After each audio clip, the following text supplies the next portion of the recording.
Hello दोस्तों, आज हम जानेंगे कि आईपीओ क्या होता है। इनिशियल पब्लिक ऑफर दोस्तों ये एक प्रोसेस होता है जिसमें कोई एक नई कंपनी पहली बार अपने कंपनी के शेयर को पब्लिक में बेचती है ताकि कंपनी अपना आईपीओ के थ्रू अपने शेयर को स्टॉक एक्सचेंज पर लिस्ट करवा सके और जिसे इन्वेस्टर को उस कंपनी में इन्वेस्ट करने का मौका भी मिले।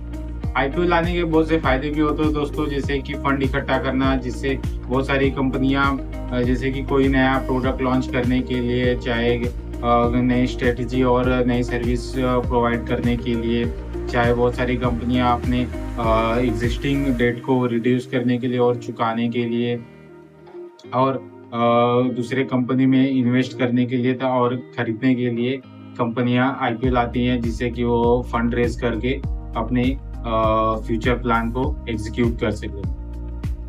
आईपीओ लाने का दूसरा फायदा है दोस्तों पब्लिक लिस्टिंग, जिससे कि अगर कोई कंपनी स्टॉक एक्सचेंज पर लिस्ट होती है तो उसके शेयर स्टॉक एक्सचेंज पर ट्रेड करते हैं और कंपनी को विजिबिलिटी भी कंपनी की बढ़ती है और इन्वेस्टर जो उसके कंपनी के होते हैं उन्हें लिक्विडिटी मिलती है।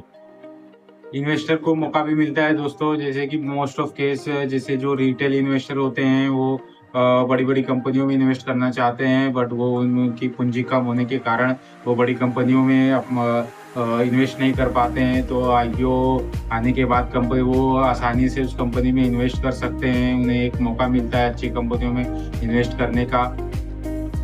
इसके अलावा भी दोस्तों आईपीओ में इन्वेस्ट करने से पहले आपको कुछ बातों का बहुत ध्यान रखना भी बहुत जरूरी होता है, जैसे कि कंपनी की फाइनेंशियल हेल्थ, ग्रोथ प्रोस्पेक्ट और मैनेजमेंट टीम को समझना बहुत जरूरी होता है दोस्तों। आईपीओ में इन्वेस्ट करने से पहले रिसर्च करना भी बहुत जरूरी होता है दोस्तों, जैसे कि कंपनी का बिजनेस मॉडल क्या है, कंपनी की ग्रोथ कैसी है और कंपनी के कॉम्पिटिशन।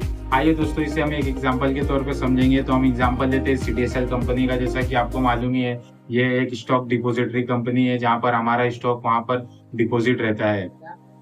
तो सीडीएसएल कंपनी का शेयर स्टॉक एक्सचेंज पर 30 जून 2017 को लिस्ट हुआ था। जी हाँ दोस्तों, 30 जून 2017 को लिस्ट हुआ था स्टॉक एक्सचेंज पर, जिसका भाव था, इशू प्राइस था 150 रुपया पर शेयर और 100 शेयर का एक लॉट था दोस्तों, जिसमें का एक लॉट का प्राइस होता है कुल 15,000 रुपया।